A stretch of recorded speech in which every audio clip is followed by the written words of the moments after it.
Domestic violence is one of our biggest problems in the criminal justice system, and certainly the exposure of children in the home to domestic violence kind of breeds that violence later on in life. That's Florida's 7th Circuit State Attorney R.J. Larissa describing what was behind the passage of Grayson's Law, which safeguards children at risk of potential harm. I think that judges were already considering those types of things already. It's common sense to be concerned about the safety of the children and also of the former spouses as they try to navigate through a divorce and then begin new lives.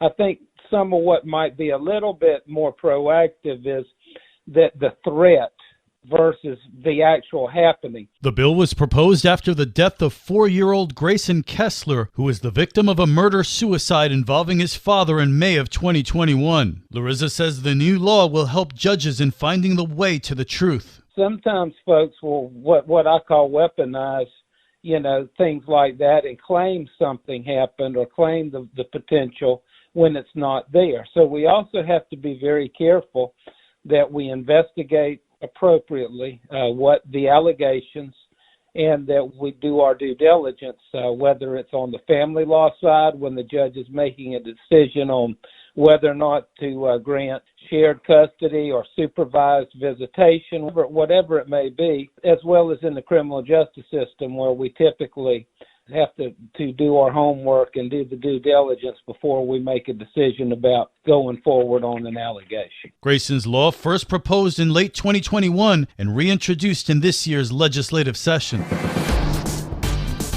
This local news is a service of your hometown Toyota dealer, Beaver Toyota, US 1 St. Augustine, here to wow you. A section of State Road 207 is closing early next month for project work. Florida Department of Transportation Community Outreach Manager Hampton Ray has the details. Expect to see a closure at the railroad just near Dobbs Road as part of railroad improvements. FDOT does not control the railroad. That is controlled entirely by the Florida East Coast Railway. So they are doing some track work, and as part of that, they will need to close down State Road 207, and drivers will see about a week closure from Sunday, June 4th through Friday, June 9th. A full detour will be in place. Drivers will take State Road 312 and US 1 to get around that State Road 207 railroad closure. So we do ask for a lot of patience, and just for people to plan ahead, go ahead and expect delays as it relates to that detour. Get updates by logging on to nflroads.com or by searching for F.District 2 on social media. For St. Augustine's Local Morning News, I'm Rich Petchke. These are great men and women who have served honorably. They love America, but they need a helping hand. There are lots of ways to honor veterans for Memorial Day. Liz Ryan spoke to Beth Heath of the We Can Be Heroes Foundation about one of those ways.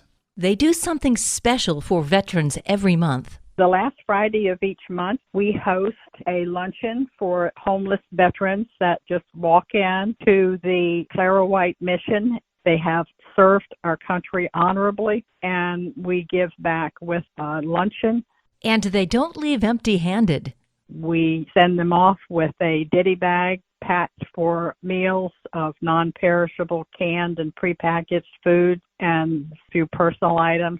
This month, the luncheon will be extra special. Our luncheon is very close to Memorial Day, so we're going to go all out with a big picnic of fried chicken and beans and sides and have a more festive luncheon to honor these veterans in need.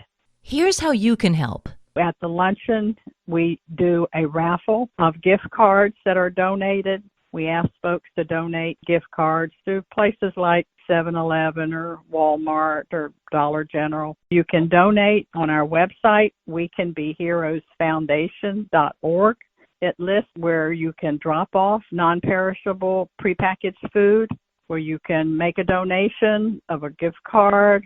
We're proud to serve all that served our country. Please consider donating. And if you served our country, We honor you on Memorial Day and every day. For St. Augustine's Local Morning News, I'm Liz Ryan. And now you're up to date with St. Augustine's Local Morning News. I'm Rich Carroll.